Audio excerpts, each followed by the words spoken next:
Ok, entonces, siempre es aconsejable cada vez que uno tiene un problema en estadística, pensar, a ver, ¿se podría resolver esto de la manera bruta, a lo bestia?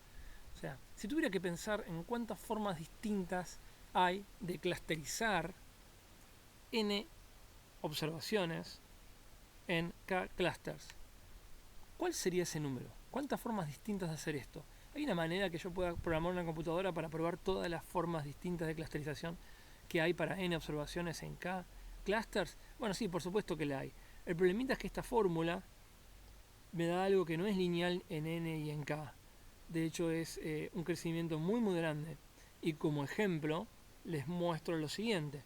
Si yo tengo 30 observaciones y lo quiero ver de cuántas maneras distintas lo puedo clusterizar en tres grupos, ese número de clusterizaciones totales posibles es del orden de 2 por 10 a la 14. Es un número gigante.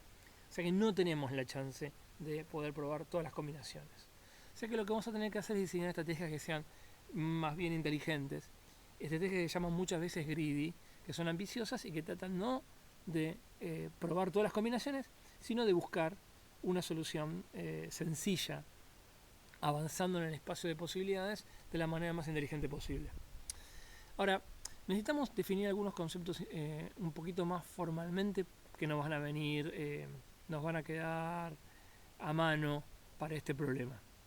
Vieron que, volvemos un poquitito a los gráficos anteriores, habíamos dicho que esta clusterización era buena porque teníamos comportamientos parecidos dentro, o sea, distancias pequeñas dentro de los clusters y distancias grandes entre clusters. Por lo cual, da la impresión que hay un concepto fundamental acá, que es esta idea de la distancia o la métrica. Entonces, hay unos pequeños conceptos matemáticos que nos vienen idealmente, en este caso, se nos prestan para pensar un poquito este tema, y es el concepto de espacio métrico. Acá me copié la definición de Wikipedia, y básicamente, ¿qué es un espacio métrico? Bueno, un espacio métrico es un par ordenado de dos cosas. M, que es el conjunto de observaciones que yo tengo, y D, que es la métrica y la distancia, o la distancia. ¿Y qué es esta D, esta métrica? Bueno, esta métrica es una función que a cualquier par de elementos del conjunto original le voy a terminar asignando un número real, un valor real, que va a medir justamente su distancia. Pero esta función tiene que cumplir 4 propiedades fundamentales.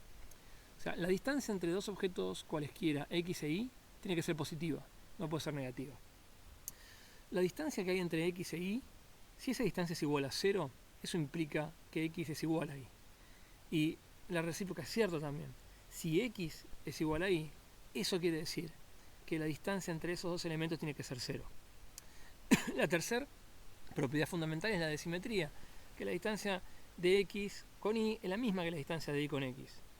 Y la cuarta propiedad fundamental, que no es tan trivial, es una propiedad que se llama desigualdad triangular, que dice que la distancia de x a z siempre tiene que ser igual o más chica que la distancia de x a y más la distancia de y a z.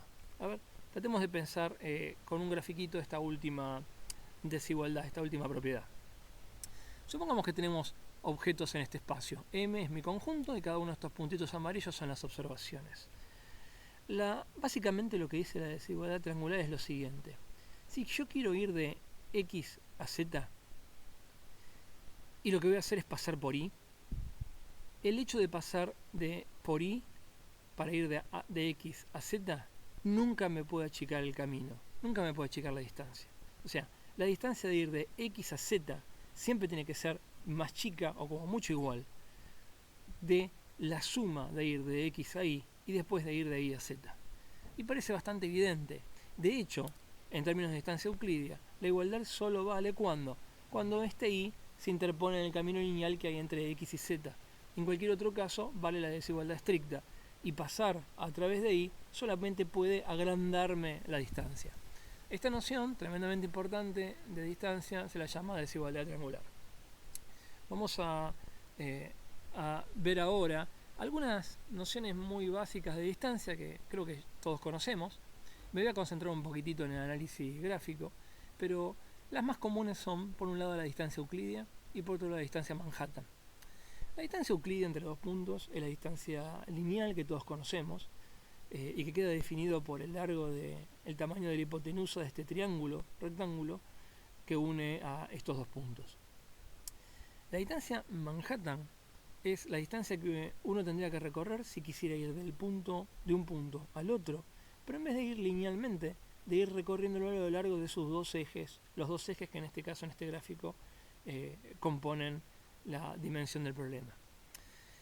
Obviamente que hay muchas nociones de distancia, más adelante vamos a ver una muy importante que se llama chi cuadrado, pero yo ahora no quiero todavía entrar en estos detalles, quiero avanzar un poquitito más.